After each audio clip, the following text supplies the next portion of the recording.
The following video is a response to criticism and also flyback frequencies in TV sets. We'll do the TV set part because it's useful. The rest of it's just going to be me having fun with commentary found around the internet.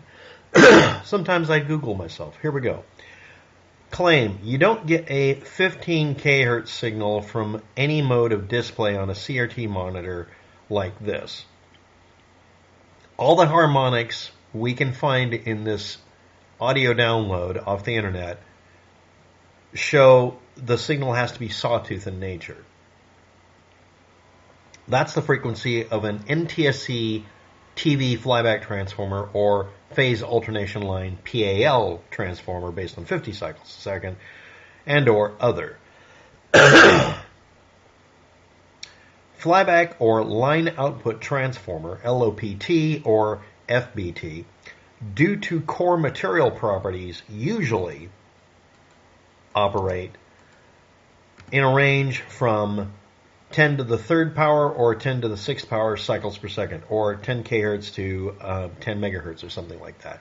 Now, I don't like scientific numbers when you can just put it in that way, and I probably got it wrong. Please critique me on that. This is kind of the point of the video. Square waves are composed of odd harmonics if you convert them from it, but it's literally turn on power, turn it off at a later date, and then make it go the other direction if you want to do a good job making a square wave.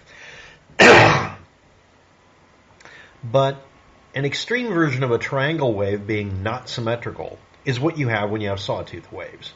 And it's important whether or not they go above or below some 0 point immediately. Sawtooth waves are integer harmonics, as in they are all of the odd harmonics and even harmonics of the fundamental frequency. On paper, using fast Fourier transforms, and we are limited. If you're not aware of it, the sound file you're listening to right now is done by a really simple method. Let's say this is the exact wave shape of what I'm saying. This is a sine wave, which means it doesn't have any other harmonics that are prominent, I'm going to say, if it's a sine wave. We apply a ramp up voltage. As we ramp up, eventually we hit the same voltage. We're not doing power. That's another fucking YouTube video that'll take an hour. We hit the voltage level of the input from the microphone. At that point, we have a count of time, a linear analog time count that can be as fine-grained or as low resolution as you want. It can even be based on stair steps. That sets, oh, this is the voltage I cross at. We have a linear time range, so we have a linear voltage range at the crossing point using a comparator. That's how most of this is done. Is the sawtooth wave that you're using for sampling your audio recording back in the 90s or whenever this happened completely smooth? Is it a real sine wave or is it a synthesized sine wave? Excuse me, is it a real sawtooth wave, or is it a sampled one? Now, if you're not aware of it, the flyback frequency out of a computer monitor is done by making a somewhat resonant circuit using capacitors and coils. For those of you who actually know what I'm talking about, you're like, oh, it's not really a completely straight ramp.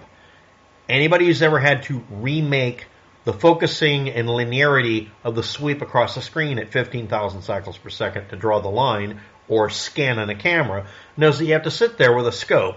And again, these days the scopes are sampler scopes. We'll talk about that. Again, that's an hour-long video. But anyway, you have to sit there and slowly do it to where it stops bending the damn supposedly idealized and perfect sawtooth wave. It doesn't have to be perfect. If you have a cheap enough TV set, I can guarantee you it's not a nice, quote, flat, linear ramp. It just isn't. Also, the snap down here is not done in 0 seconds. It's done in the blanking to bring the beam back here. And some of you have seen on a TV set where the line will come back and you'll see a little shadow on the right or left where it's not perfectly aligned. Okay? So, and then I'm going to point out that the frequency doesn't actually have to be perfectly dead on, because there has to be slop factor. Originally, all TV sets were timed by the following timing. Some form of oscillator that was corrected by a better oscillator that's usually pretty expensive, or a quartz tuner, using, in this case, the color burst frequency. Black and white video transmissions used one frequency, color used another, so that you can have multiple instances telling you it's a color signal. Also, it's also based on the power line. It would adapt to the power line frequency being wrong for the frame. Since power lines were reasonably good for timing at one time, you would have the video show up and it would be like offset. And then you'd sit there and turn the knob and put the person on screen properly. And you'd have the bands on the top and bottom that would either be made visible or be made blacker than black to make it to where you could see the edges of the screen. There's a certain baseline in the video of what is called zero, but it's above actual zero. To make signals separate from that signal, you'd make them less than zero or blacker than black as data signals for doing the timing. That's happening inside of the computer monitor, the TV set you're using too. Computer monitors originally started off being adapted TV sets, and in many cases on a cheap computer monitor or TV set, you could use them for either one.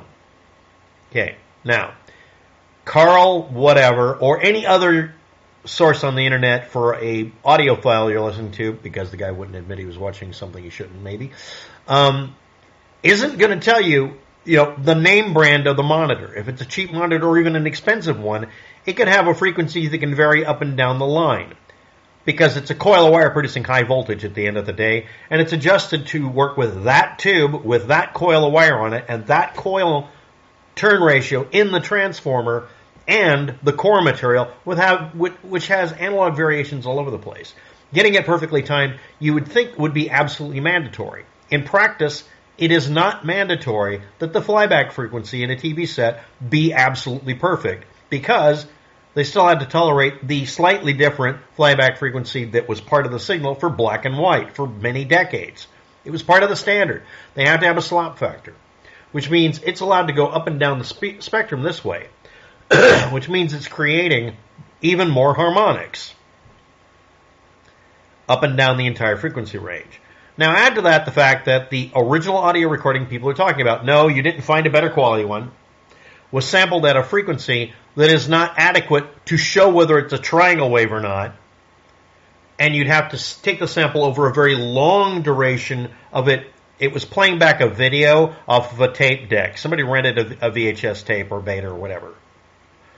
The videotape having warbling in it and defects in it will cause the timing to shift up and down frequency, because it'll over and under compensate for frequency internally to try to keep it on the screen. Then the TV set will then try to compensate for it as well to keep it on the screen. So if you do a sample over a long enough time, even if you have a dead perfect only NTSC flyback frequency being sent, it should, in most cases, if you're listening to the audio in the room from the flyback transformer not being properly potted shut, it will produce variations that over a long enough sample time, you will pick up variations that will give you the wrong frequency. It'll look like it's PAL at one point. Maybe, I don't think so, but okay, let's say it's possible. But it'll definitely say it's NTSC, NTSC black and white, NTSC color, and MTS, meaning stereo audio from broadcast.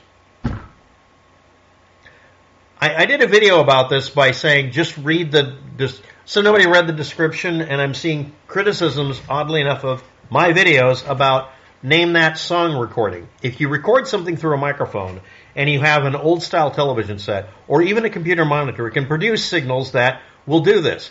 But computer monitors have a higher frequency. Yes, which means we're hearing effectively sampling artifacts at a lower than harmonic or lower than fundamental frequency, because that's what the thing's doing. It's interpreting what's being fed using its own literal sawtooth wave to sample it. You have to demonstrate under lab conditions that it's completely flat and it has apparently an infinite slew rate on the down clip. Okay, prove it.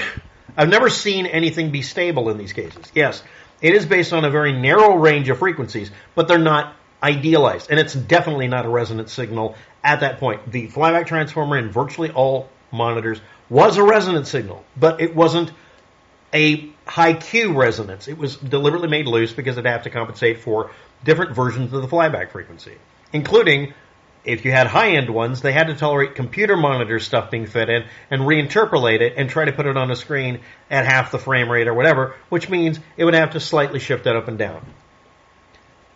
It's a miracle we were ever able to watch TV, because Lord knows virtually everything's stacked against us seeing anything stable. And that's why you get jokes like on Seinfeld, everybody with some tinfoil doing weird poses to get the signal to come in. Pseudo-criticisms of Waptek's channel that were done as well on this and dozens of other things. A quirky, creepy guy with shifty eyes looking to monetize while contributing zero to our discussions. Talking about things others said years ago as if he's noticed something new and important. I have no idea what he's trying to get across with this video. Why does he look like G-Man and Hugh Hefner had a baby? Didn't know my sleep paralysis demon had a YouTube channel. Yes, I've mentioned this before, but I still love that. Lives in the sewers. Looks so scary. Oh, look. Quentin Tarantino showed up. I'm not into feet. Let's see. Oh, yeah. Fascinating yet batshit crazy. The guy jump scares me every single time. At 1 a.m. in the morning. Why are you watching me at 1 a.m.? I'm shaking. People need to put a warning link under his videos. Warning. Waptek may cause side effects. Pooping your pants. Waptek channel was removed because it violated community guidelines. That's one of my favorite reviews. Thank you, YouTube. Okay, so, and I'm going to give a link of me doing an analysis on the subject at the beginning of this video. Me being an idiot versus me saying I'm an idiot because I got it wrong because I didn't consider some of the things I should. At the end of the day, if you or I or anybody out there is attempting to recover lost media or analyze some particular piece of information, by definition, the first thing you should say to yourself is, I'm going to make a video and I'm going to look like an idiot because I'm going to make a mistake. It doesn't matter what the subject matter is, you will. I posted a retraction video, full video, explaining originally I thought something had to be faked, and then later on saying, no, I'm leaning towards it not being faked because we didn't have the original recording. Next, if you pick up an anomaly in an audio recording on the internet today, or even analog equipment, and don't understand that anomalies are normal, this is the same thing that drives people to believe that if they see anything, including a minor glitch visually on YouTube, that's somehow proving someone's in the Illuminati or something. You haven't had to sit there and adjust the knob on a TV set so you can pick up cable that's scrambled. Upvote if you did it. I'm not kidding. Upvote my video. If you had to sit there, you knew what you were doing, sitting there with an analog TV set, black and white one specifically could do it, and picking up the channel you weren't supposed to watch and descrambling it and being able to figure out what's going on the screen. You know damn good and well you did. And those of you who didn't do it, don't do that. But yeah, you can still buy, I'm not kidding, really old TV sets, and even the cheap TV sets you can get now that are black and white, the little box ones that were available, wow, 90s and even later. If you buy one of those things, if you get access to the knobs, don't do this unless you have training in electronics, but you can have a technician put knobs on them, so you can sit there and circuit bend the thing and warp it to work with almost any signal. You can also do it with color TV sets if they have analog circuits, because, as I said, the analog circuits are not as precise as people seem to want them to be for an argument on the internet. Next, did you know that it was a sawtooth wave sampling the audio as well? And it wasn't at a high enough frequency to do a proper sampling. Next, contributing zero, talking about things others said years ago. That's kind of my modus operandi, people have decided. I'm reviewing something that took either years to solve or hasn't been addressed in years because it's an old story people just dropped.